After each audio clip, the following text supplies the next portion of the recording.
సార్వత్రిక ఎన్నికల ఫలితాలను ఉద్దేశించి జగన్మోహన్ రెడ్డి వైసీపీ నాయకులతో మాట్లాడుతూ సార్వత్రిక ఎన్నికల ఫలితాల తర్వాత నేను షాక్ అయ్యాను. అన్నీ వదిలేసి నేను హిమాలయాలకు వెళ్ళాలనుకున్నాను, కానీ 40% ఓట్ బ్యాంక్ ఉండడం వల్లే ఆగిపోయాను. వైఎస్ఆర్సీపీ ఎంతో సంక్షేమం అందించినప్పటికీ ఆంధ్రప్రదేశ్ ప్రజలు వైఎస్ఆర్సీపీని కాదన్నారు అంటూ జగన్మోహన్ రెడ్డి ఒకంత బాధపడుతూ వైసీపీ నేతలతో మాట్లాడుతున్నట్లుగా కొన్ని వార్తలు వస్తున్నటువంటి నేపథ్యంలో రానున్న రోజుల్లో జగన్మోహన్ రెడ్డి వైసీపీని క్లోజ్ చేసి హిమాలయాలకు వెళ్ళబోతున్నాడా, అందుకే ఇటువంటి వ్యాఖ్యలు చేసి ఉంటాడా అనే అంశం మీద మనం విశ్లేషణ చేసుకునేటువంటి ప్రయత్నం చేద్దాం. ప్రస్తుతం మనతో పాటు ఉన్నారు ప్రముఖ సీనియర్ జర్నలిస్ట్, ప్రముఖ రాజకీయ విశ్లేషకులు దుర్గా కుమార్ గారు. సార్తో మాట్లాడదాం. సార్ నమస్తే. సార్ నమస్కారం. కృష్ణ గారు, మన వీక్షకులు కూడా నమస్కారం. ఎన్నికల ఫలితాలు చూసి షాక్ అయ్యాను. అన్నీ వదిలేసి నేను హిమాలయాలకు వెళ్ళాలనుకున్నా, కానీ 40% ఓట్లు మన పార్టీకి పోలవడంతోనే ఆగిపోయాను. వైఎస్ఆర్సీపీ ఎంతో సంక్షేమం అందించింది, అయినా ఆంధ్రప్రదేశ్ ప్రజలు మనల్ని నమ్మలేదు, మనల్ని చేత్కరించుకున్నారన్నట్లుగా జగన్మోహన్ రెడ్డి వైఎస్ఆర్సీపీ నాయకుల దగ్గర ఆవేదన వ్యక్తం చేసినట్లుగా కొన్ని వార్తలు వస్తూ ఉన్నాయి. ఏంటి సార్ ఆ వార్తల్లో వాస్తవం ఉందా? నిజంగా జగన్మోహన్ రెడ్డి వైఎస్ఆర్సీపీని క్లోజ్ చేసి హిమాలయాలకు వెళ్ళాలనుకున్నారా? ఒకవేళ ఇప్పుడు కుదరకపోతే రానున్న రోజుల్లో వెళ్ళే అవకాశం ఉందా అంటే ఏం చెప్తారు? నిజంగా జగన్మోహన్ రెడ్డి గారు కనుక హిమాలయాలకు వెళ్తే అక్కడున్న హిమాలయ పర్వతాల్లో ధ్యానం చేసుకుంటున్న ఈ యోగులు, మునులు వీళ్ళ ఎవరో కూడా అక్కడ ఉండరండి. ఆడ తపస్సు చేసే పరిస్థితి ఉండదు అంటారు. అక్కడ ఎవరిని ఉంచడు. ఎందుకంటే ఒక అశాంతిపరుడు, ఒక ఇలాంటి వ్యక్తి, అరాచక వ్యక్తి ఇక్కడ ఆంధ్రప్రదేశ్ చేసిన అరాచకం 5 ఏళ్లలో చాలురా నాయన, నువ్వు ఇక పక్కకు జరగమంటే ఇంకా నాకు 40% ఓట్లు ఉందన్నారు. అంటే ఇంకా ఇంత ఓటమి వస్తాయని వాళ్ళు ఊహించలా. ఇప్పుడు కనుక ఎలక్షన్ పెడితే పులివెందుల్లో ఆయన కూడా గెలవడు, 10 మంది గెలవరు, ఆయన కూడా గెలవడు. ఎందుకంటే వాళ్ళు ఊహించలా. మీకు ఒక సింపుల్ ఎగ్జాంపుల్ చెప్తాను. కిందసారి 2023లో తెలంగాణలో అసెంబ్లీ ఎలక్షన్స్ జరిగినాయి. అసెంబ్లీ ఎలక్షన్స్లో ఓడిపోతాడని ఇంకా పూర్తిగా చాలామందికి తెలియపోవటం వలన హైదరాబాద్ చుట్టుపక్కల ఉండే ఎక్కువ మంది బీఆర్ఎస్కి ఓటేశారు. కానీ కోర్ తెలంగాణలో బీఆర్ఎస్ అంటే ఏంటో అర్థమై వాళ్ళు ఓడించారు. ఆ తర్వాత బీఆర్ఎస్ ఇంత అశక్తుడు, ఇంత ఓటమి ఎదుర్కొంటుందని తెలియని వ్యక్తులు ఎవడైతే కిందసారి అసెంబ్లీలో ఓట్లు వేశారో వాళ్ళు ఎవరు కూడా ఇక 2024లో జరిగిన పార్లమెంటరీ ఎలక్షన్లో ఓటేయలే. అందుకని ఒక్క సీట్ కూడా రాలా.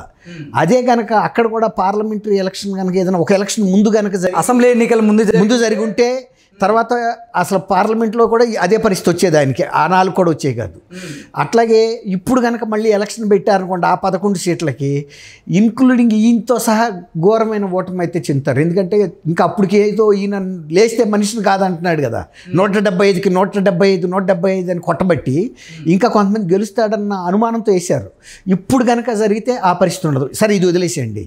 హిమాలయాలకి వెళ్తానంటే నువ్వు ఇక్కడ ఏమి జనాల్ని ఎంత వేధించి రాసి రంపాన పెట్టి జనాల రక్తాన్ని పిండుకుని నువ్వే చెప్పావు, నా ఆడపడుచుల తాళిబొట్లు ఈ మద్యపానంతో తెగిపోవటంకి ఇష్టం లేదు, నేనైతే నిషేధం చేస్తాను. నువ్వు వచ్చి ఇంకా అరాచకమైన నాసిరకం సారాలు పెడితే ఎంతమంది యువత చచ్చిపోయారు, వాళ్ళ భార్యలు చిన్న వయసులో వితంతువులు అయ్యారు, కుటుంబాలు ఆసుపత్రుల పాలై అప్పుల పాలైపోయి అన్ని రకాల చితికిపోయి నువ్వు ఎవరిని వదిలిపెట్టావు? ఈ వర్గం పేదలను వదిలిపెట్టావా? నువ్వు అన్నావు పేదలకి, పెట్టుబడిదారులకి, లేకపోతే పేదలకి పెద్దలకి మధ్యలో అని. నువ్వు పెద్దల వర్గంలో ఉంటావా, పేదల వర్గంలో ఉంటావా? నీ ప్యాలెస్లు చూసి దిమ్మ తిరిగిపోతున్నాయి కదా వాళ్ళకి. నువ్వు చెప్తే నా బిడ్డనని నిజంగా నమ్మే కిందసారి ఎలక్షన్లో అన్ని వేశారు. 151 సీట్లు ఇస్తే నువ్వు ఫస్ట్గా నువ్వు ఎవరి మీద యుద్ధం ప్రకటించావు? ఎవరైతే నిన్ను గెలిపించారో వాళ్ళ మీదే నువ్వు యుద్ధం ప్రకటించావు, దాష్టికాలు చేసావు. అసలు ఈ చిన్నవాడి నుంచి పెద్దవాడి రాక అంటే ఒక ప్రతిపక్ష నాయకుడిని వదలలేదు, ప్రతిపక్ష పార్టీని వదలలేదు, వాళ్ళ ఇంటి మీద దాడిలు వదలలేదు. తర్వాత చిన్న ఊళ్ళల్లో కూడా నీ పార్టీ నాయకులు చిన్నాళ్ళని వేధిస్తే నువ్వు పెద్దాళ్ళని అందరినీ వాళ్ళ పార్టీ కేంద్ర కార్యాలయం మీద ఒక ప్రతిపక్ష పార్టీ కార్యాలయాన్ని బతకకపోతే నువ్వు కూడా ఇవాళ ఒక ప్రతిపక్షంలో ఉన్నావు, అదే నీ ఇంటి మీద దాడి చేస్తే అన్న భయానికి నువ్వు వెళ్ళి బెంగళూరులో కూర్చున్నావు, హడావిడిగా వచ్చి టైం చూసుకుంటా పరిగెత్తుకుంటా నువ్వు వెళ్ళిపోయావు. నీ మెంబర్స్ ప్రమాణ స్వీకారం చేశారా లేదా ఉండి చూడాలి కదండి. నీ 10 మంది గెలిచారు కదా, నువ్వు శాసనసభలో ప్రజల పక్షాన మాట్లాడాలి కదండి. నువ్వు నేను హిమాలయాలకు వెళ్ళిపోతానంటే హిమాలయాలకు వెళ్ళొచ్చు నువ్వు, కానీ హిమాలయాలు ఉండవే, మంచు ఉండదు, కరిగిపోయి వెళ్ళిపోతుంది. రాళ్ళు రప్పలు దానికి బేస్గా ఏ కొండలు అయితే ఉన్నాయో అవి బయటపడతాయి. అక్కడ వదలడు, అవి స్టోన్ క్రషర్లు పెట్టుకుని మొత్తం పిండి పడేస్తాడు, ఏది ఆగదు. ఇప్పుడు తర్వాత అక్కడ అవన్నీ వదిలిపెట్టి వెళ్ళిపోయిన తర్వాత ఈయనకి విశాలమైన భూభాగం దొరుకుతుంది. మొన్న కనుక వైజాగ్లో భూ ఆక్రమణలకు తలబడ్డట్టు ధర్మాన ప్రసాదరావు గారు చెప్పాడు కదా, సుబ్బారెడ్డి గారు ఇక్కడికి వచ్చాడు భూములు ఆక్రమిస్తాను బహిరంగ సభలో చెప్పాడు. ధర్మాన ప్రసాదరావు గారు అంటే ఆయన రాజశేఖర రెడ్డి గారు మంత్రివర్గంలో కూడా మంత్రిగా చేశాడు, అవును, సీనియర్ మంత్రి, సౌమ్యుడు. ఇప్పుడు అవినాష్ రెడ్డి సౌమ్యుడో కాదో మనం చెప్పలేము. తర్వాత ఈ పిన్నెల్లి రామకృష్ణారెడ్డి ఎంత సౌమ్యుడో అక్కడ మా పల్నాడు జిల్లా అంతా తెలుసు. మరి అంత సౌమ్యుడే ఎక్కడో తన్ని పంపించాను సున్నితమైన ప్రదేశంలో వాడిని అని చెప్పాడు. అంటే భూ కబ్జాలకి ఇప్పుడు నువ్వు వెళ్తే నువ్వు ఫ్రీగా వెళ్తాడని ఎవడు అనుకోడు, ఊరకరారు మహానుభావులని. నువ్వు అక్కడికి వెళ్తే కూడా అక్కడ కూడా నువ్వు లబ్ధి పొందగలవు.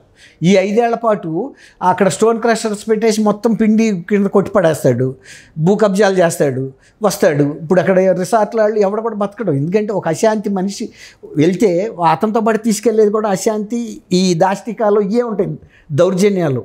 మనాళ్ళు కొంతమంది వ్యాపారస్తులు రాయలసీమకు చెందిన వాళ్ళు ఆఫ్రికా వెళ్ళి ఆఫ్రికాలో జనాలను కూడా పీడించారండి. సారా వ్యాపారం అక్కడ కూడా. తర్వాత కాంట్రాక్ట్లు చేసుకుని అక్కడ ప్రజలను బతకని వాళ్ళ వీళ్ళు గనలేసుకెళ్ళి వాళ్ళని లోకల్స్ని బతకని వాళ్ళ. అట్లాగే ఇప్పుడు ఈయన అక్కడికి వెళ్తే మంచు పర్వతాలు ఈయన చల్లబరచలేవు, ఈయన వేడికి అవి కారిగిపోతాయి, ఈయనలో ఉండే అశాంతికి బీపీకి. అట్లా ఏంటంటే ఆయన మాట్లాడే మాటలు. అసలు నువ్వు ఇక్కడ ఆంధ్రప్రదేశ్లో 5 సంవత్సరాలు చేసిన అరాచకాలకు సమాధానం చెప్పాలి ప్రజల ముందు నిలబడి. అప్పుడు ప్రజలు కూడా ఇన్న తర్వాత నీ వైపు ఏదైనా న్యాయం ఉంటే నీకేమైనా ఓటేస్తారు. ఇక్కడ ఇంత అరాచకాలు చేసి నేను అక్కడికి వెళ్ళిపోతాను, ఇంకా 40% ఓట్లు ఉన్నాయంటే నిజమే, 40% మంది నువ్వు గెలుస్తావనే 175కి 175 అని డంకా బజాయించాడు కదండి. అసలు దేశం దాన్ని ఏమన్నాడు, నివ్వెరపోద్ది అన్నాడు. ఈయన ఆంధ్రప్రదేశ్ ఎన్నికల ఫలితాన్ని చూసి మీకు గుర్తుందో లేదో, లండన్ వెళ్ళబోయాము, అవును, నివ్వెరపోద్ది అన్నాడు. భారతదేశం మొత్తం ఆంధ్రప్రదేశ్ వైపు చూడబోతుంది, అవును చూడబోతుంది, అటువంటి ఫలితం రాబోతుందని చెప్పారు. వచ్చిందిగా, తక్కువది కాదు కదా. ఇక ఈ రికార్డు ఎవడ పగలగొట్టలేడు. ఇక్కడ ఇచ్చిన బాధ్యత నువ్వు నెరవేర్చకుండా నేను అంటే నీకు ఎప్పుడు ముఖ్యమంత్రి. ఆ ఫలితాలను చూశాకే కదా జగన్మోహన్ రెడ్డికి అసలు దిమ్మ తిరిగి ఆయన అన్నీ వదిలేసి హిమాలయాలకు వెళ్ళాలనుకున్నారు అన్నట్లుగా ఆయనే వైసీపీ నాయకులకు చెప్పినట్టుగా వార్తలు వస్తున్నాయి. కానీ నువ్వు అంటే పదవి లేకపోతే నువ్వు ఉండలేవా?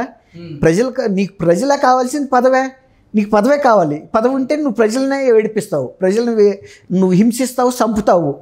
ఇంటికి తీసుకెళ్ళి డోర్ డెలివరీలు చేసిన వాళ్ళని నీ బస్సులో నీ పక్కన కూర్చోబెట్టుకుంటావు. కనీసం పార్టీ నుంచి సస్పెండ్ చేయటం కానీ ఆ సంఘటన మీద ఖండించడం కానీ జరిగిందా? ఏం లేదు. అసలు ఇప్పుడు తర్వాత పెద్దిరెడ్డి రామచంద్రారెడ్డి నియోజకవర్గంలోకి వేరే వాళ్ళు రాకూడదా? అంటే ఏంటిది ఈ పాలిగాడు? మీరేమో జగన్మోహన్ రెడ్డి పాలనలో ఆయన అరాచకాలు చేశారు, దాష్టికాలు చేశారు, అన్యాయాలు చేశారు, అవినీతి చేశారు, అందుకే ఈ ఫలితం వచ్చింది మీరు చెప్తున్నారు.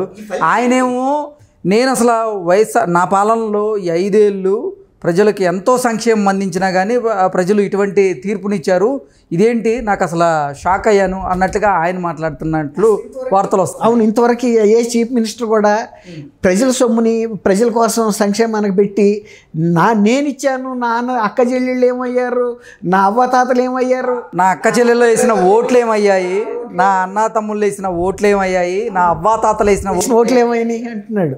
ఎక్కడో జరిగిందని తెలుస్తుంది కానీ దానికి నాకు ఆధారాలు లేవు, నేనేం చేయాలి అనే నిర్వేదం చెబుతాడు కాసేపు. ఇప్పుడు నువ్వు నిజంగా కనుక అంత మంచి పనులు చేస్తే నీకు జనం ఓట్లు ఇక కిందసారి నువ్వేం మంచి పనులు చేస్తాను. జగన్మోహన్ రెడ్డి రాజకీయ సన్యాసం తీసుకోవాలనే ఆలోచన అసలు జగన్మోహన్ రెడ్డిలో ఎందుకు వచ్చింది అంటే ఈ ఎన్నికల ఫలితాల వల్ల నైరాశ్యం మిగిలిందా జగన్మోహన్ రెడ్డికి. అందుకే ఆయన రాజకీయ సన్యాసం తీసుకొని ఆయన హిమాలయాలకు వెళ్ళాలి అనేటువంటి నిర్ణయం తీసుకున్నారా అంటే ఏం చెప్తారు? ఆయన జీవితకాలం చీఫ్ మినిస్టర్గా ఉంటాననే భ్రమలో ఉన్నాడు. 30 ఏళ్ల పాటు అయితే గట్టిగా ఉంటానని చెప్పేశాడు కదా. 30 ఏళ్ల పాటు అంటే నీకు ఏంటి భరోసా? అంటే జనం అనేవాళ్ళు వాళ్ళకి వ్యక్తిత్వం లేదా? వాళ్ళు ఏమన్నా భిక్షగాళ్ళ? నువ్వు ఇచ్చిన డబ్బు ఎవరిది? వాళ్ళ దగ్గర నుంచి పన్నుల రూపంలో తీసుకుంది కాదా? నువ్వు ఎక్కడన్నా నీ సొంత ఎస్టేట్ల తీసుకొచ్చి ఇచ్చిన సందర్భం ఏదైనా ఉందా? అట్లా మాట్లాడిన చీఫ్ మినిస్టర్ ఎప్పుడు కూడా ఎన్టీ రామారావు గారు లాంటి ఆయన ఆయన కూడా చేశాడు. కానీ ఎప్పుడు ప్రజలను నిందించాల, ఇంకా ఎక్కడో లోపం జరిగింది అది నేను సరిదిద్దుకుంటానని మళ్ళీ అధికారంలోకి వచ్చాడు. అట్లా ఉండాలి తప్ప నేను చీఫ్ మినిస్టర్గా ఉంటేనేమో మిమ్మల్ని ఏది ఇచ్చాను, చంపుతాను, పీడిస్తాను, మీ రక్తం తాగుతాను అంటున్నాడు. లేకపోతే కనుక నేను హిమాలయాలకు వెళ్ళిపోతానంటాడు. వెళ్ళొద్దని ఎవడన్నాడు? ఇప్పుడు నువ్వు అసెంబ్లీలో ఉండనప్పుడు హిమాలయాల్లో ఉండవటే, లేకపోతే ఎక్కడన్నా ఫారెస్ట్లోకి వెళ్ళిన ఉండవటే, ఎవరికి కావాలి? నాకు ప్రతిపక్ష హోదా ఇవ్వండి వైఎస్ఆర్సీపీకి అంటూ జగన్మోహన్ రెడ్డి స్పీకర్కి లేఖ రాశారు.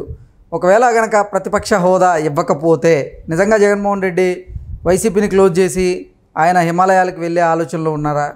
ఆయన రెండు రకాలుగా మాట్లాడుతున్నాయండి. అదే వ్యక్తి అసెంబ్లీలో ఒక ఫ్లోర్ ఆఫ్ ద హౌస్లో నుంచుని ఇలా చెయ్యి చూపిస్తూ చంద్రబాబు గారు ఇంకా ఇంకొక 4 సీట్లు కనుక నీ దగ్గర నుంచి తీసేస్తే నీ ప్రతిపక్ష హోదా ఉండదంటే, అంటే సంఖ్యాపరంగా ఇంత ఉండాలనే దానికి తెలుసు కదా.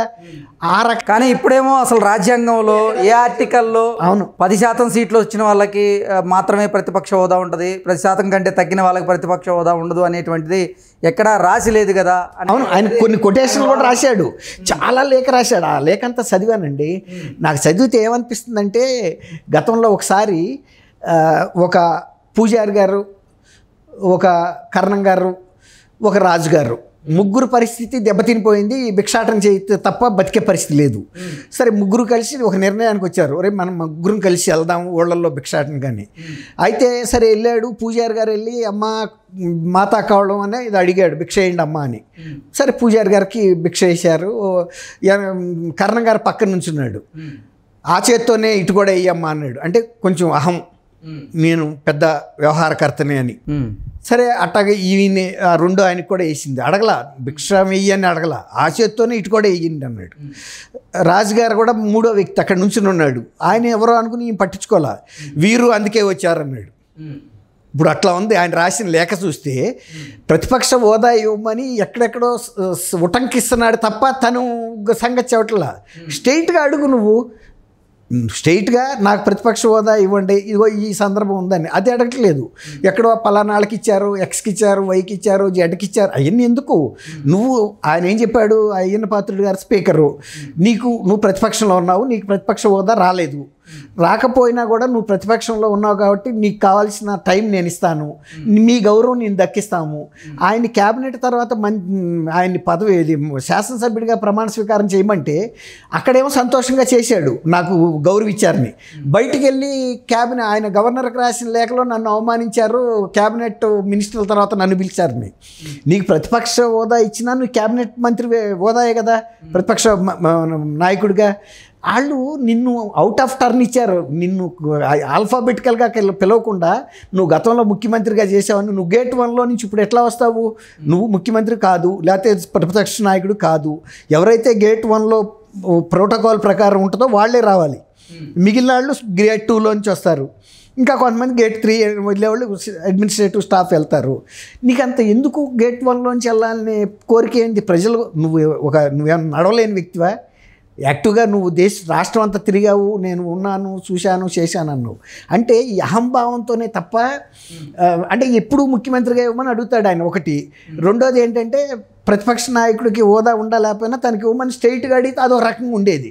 ఇప్పుడు పత్రికల్లో ప్రెస్ కాన్ఫరెన్స్ పెట్టి ఇవ్వు, ఆ లెటర్ కూడా నేను గవర్నర్ గారికి ఇచ్చి వచ్చానని చెప్పు, ప్రజలు కూడా నీకు మద్దతు చెప్తారు, ఇవ్వండి అయ్యా, ఏంది పెద్ద మనిషి అడిగాడు కదా అని. అంతేగాని తనకు అడగకుండా ఎక్కడెక్కడో తిప్పుకుంటా లెటర్ రాశాడండి, పెద్ద లెటర్ చూశాను.